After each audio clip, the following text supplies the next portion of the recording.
पारा चनार वाक़े खिलाफ कराची के 13 मुख्तलिफ हंधनि ते मज़हबी जमायत जा एहतजाजी धरना रोड ट्रैफिक लाइ बंद।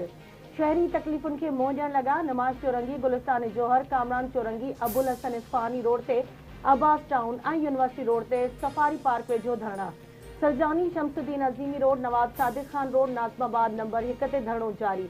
शारा पाकिस्तान अंचोली, शारा फैसल स्टार गेट वटि धरणे सबब कार हादसा। ब्रिग रोड जे ॿिन्ही पासनि वटि ट्रैफिक जो दॿाउ। नॉर्थ नाज़िमाबाद 5 स्टार चौरंगी ते भी धरणो। Main national highway township Malir 15 पुल वेझो भी धरणा। कोरंगी अझाई नंबर जमशेद रोड ते धरण सबब रोड ॿई पासा ट्रैफिक लाइ बंद। ट्रैफिक खे मुतबादल रूटनि ॾांहुं मोकिलियो पियो वञे।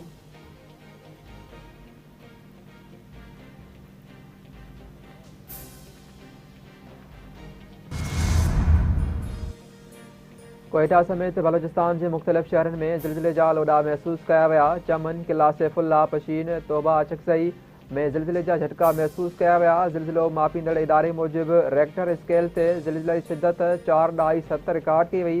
ज़िलज़िले जी ऊनाई ज़मीन अंदर 10 किलोमीटर हुई ऐं मरकज़ पाक अफ़गान बॉर्डर चमन वेझो इलाइक़ो हो।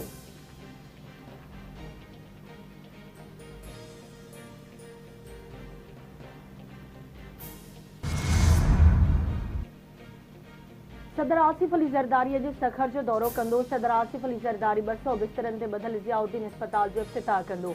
सदर जी आमद सबब सिक्योरिटी जा गैर मामूली इंतजाम कया विया।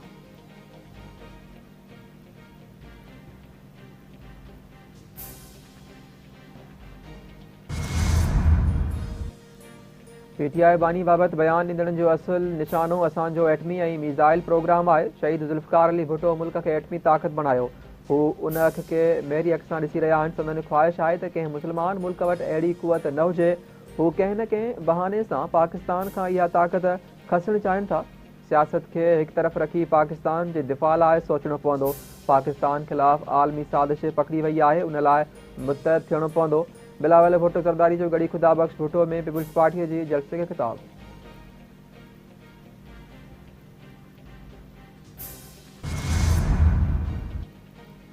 सिंधु दरिया ते केनाल अॾण वारी हुकूमती पॉलिसी ते सख़्त एतिराज़ आहिनि। केनाल ठाहिण जो फ़ैसिलो मुआहिदे जी भञकड़ी आहे। सिंधु मथां केनाल अॾण वारो मंसूबो हिक तरफ़ो आहे। वफ़ाक़ी सरकार वटि हिक तरफ़ो फ़ैसिलो करण जो मैंडेट न आहे। समूरा फ़ैसिला इतफ़ाक़ राय सां करणा पवंदा। सदर आसिफ अली ज़रदारी खे अपील करियां थो त हुकूमत खे हिक तरफ़ा न इज्तिमाही फ़ैसिला करण जी तजवीज़ ॾिनी वञे। पीपुल्स पार्टी चेयरमैन बिलावल भुट्टो ज़रदारी जो गड़ी ख़ुदा बख़्श भुट्टो में शहीद बेनज़ीर भुट्टो जी वरसी खे ख़िताब। चयाईं, असां न सिलेक्टेड आहियूं, नई फार्म 47 वारा आहियूं। हुकूमत सां थियल मुआहिदे ते अञा ताईं अमल न थियो आहे।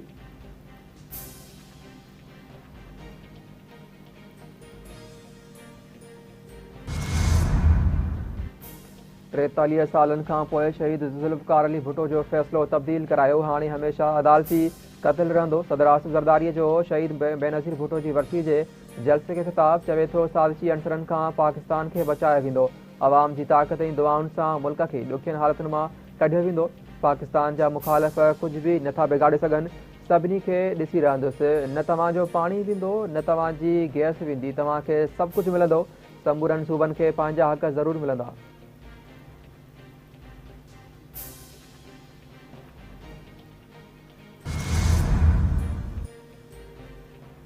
नव मई सानियो रुगो फ़ौज न पर सॼी क़ौम जो केस आहे। 9 मई ते पाकिस्तान जो जेको मौक़िफ़ आहे उहो वाज़िह आहे। 9 मई वाक़िअनि में मुलविस जवाबदारनि खे सज़ाऊं ॾियण जो अमल मुकमल थी चुको आहे।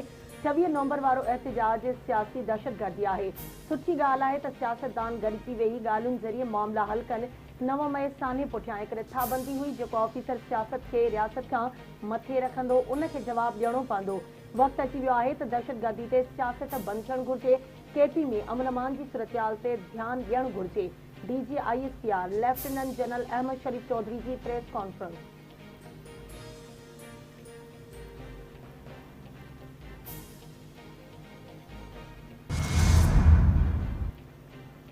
अमरीकी खिलाई तहक़ीक़ाती इदारे नासा जी खिलाई जहाज़ सिज जे इंतहाई वेझो उॾाम करे तारीख़ रक़म करे छॾी। परॾेही ख़बरूं इदारे मुताबिक़ साइंसदाननि खे पार्कर प्रोब मां गुज़िरियल राति सिग्नल में मौसूल थियो। उनखां पहिरियां खिलाई जहाज़ सिज मां ख़ारिज थींदड़ इंतहाई शदीद गर्मी पद ऐं तापकारी खे बर्दाश्त कंदे सिज जी ॿाहिरीं फ़िज़ा में 38 लख मील जे फ़ासिले ते उॾाम करे रहियो हो।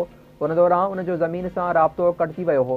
नासा जो चवणु आहे त खिलाई जहाज़ महफ़ूज़ ऐं मामूल मुताबिक़ कमु करे रहियो आहे। साइंसी माहिरनि मूजिबि नासा जे मिशन मां इहो ॼाणे मदद मिलंदी सिज हक़ीक़त में कीअं कमु कंदो आहे।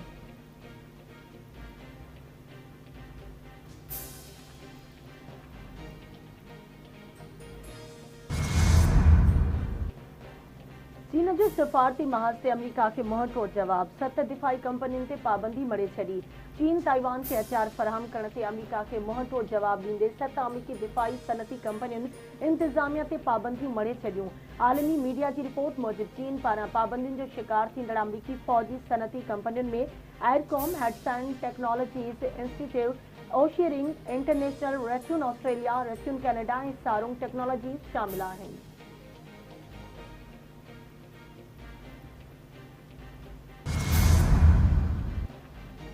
रूस अमेरिका खे एटमी तजुर्बा करण खां ख़बरदार करे छॾियो। रूस तरफ़ां नए चूंडियल अमेरिकी सदर डोनाल्ड ट्रंप जी इंतज़ामिया खे ख़बरदार कयो आहे त जेकॾहिं वाशिंगटन ॿीहर एटमी तजुर्बा शुरू कया त मास्को पंहिंजा ऑप्शन खुलियल रखंदो।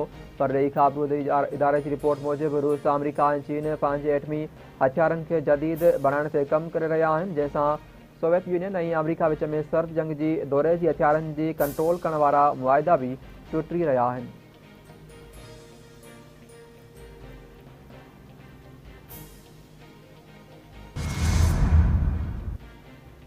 जर्मनी के सदर चांसलर ओलाफ शॉल्ज़ से मखलूत हुकूमत के खात्मे खां पोइ मुल्क की पार्लियामेंट तोड़े छॾी। नई चूंडुनि जो ऐलान। परॾेही मीडिया मूजिबि पार्लियामेंट के टुटण खां पोइ जर्मनी में नयूं चूंडूं 23 फरवरी ते थींदियूं। जर्मनी के सदर फ्रैंक वॉल्टर स्टाइनमायर जो चवणु आहे त मौजूदा हालतुनि में मुल्क खे हिकु मुस्तहकम ऐं पार्लियामेंट में अक्सरियत वारी हुकूमत घुरिजे।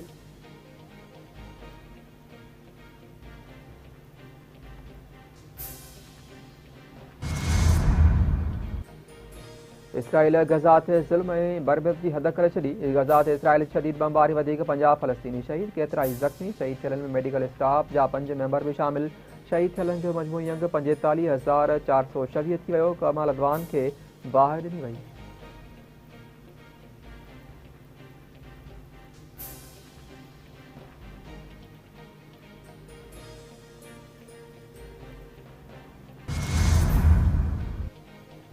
कराची के जट लाइन वारे इलाइक़े में गोली लॻण सबबि हिकु ॼणो मारिजी वियो। छिपा ज़रियनि मूजिबि मारिजी वियल शख़्स जी सुञाणप रवि गोयल पुट जगदेश तौर थी। लाश जिना अस्पताल मुंतकिल। वाक़े बाबति पुलिस जांच शुरू करे छॾी।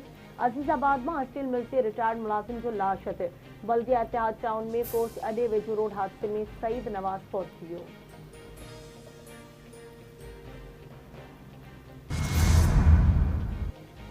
ठुल में इमाम बारगाह वेझो हथियार बंदनि सां पीरसन क़तल। मारिजी वियल सुञाणप ख़ान मोहम्मद बिरोही नाले सां थी। पुलिस मूजिबि वाक़े जी वधीक जांच करे रहिया आहियूं।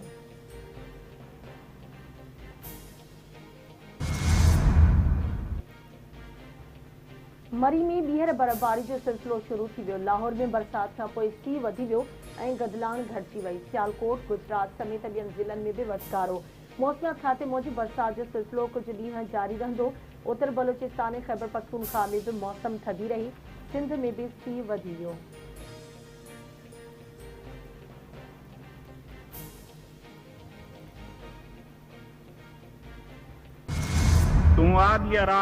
ऐं नंढे खंड जे महान कवि शेख हयास जे विछोड़े खे 27 वरह विहामी विया। शेख हयास ॾहाकनि ताईं क़ौमी ऐं रोमानवी शाइरी सर्जींदो रहियो।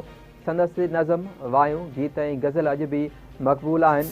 बिरशाह जे करार ढंढ जे किनारे ते अब्दी निंड सुतल महान कविअ खे भरपूर भेटा पेश कई पई वञे।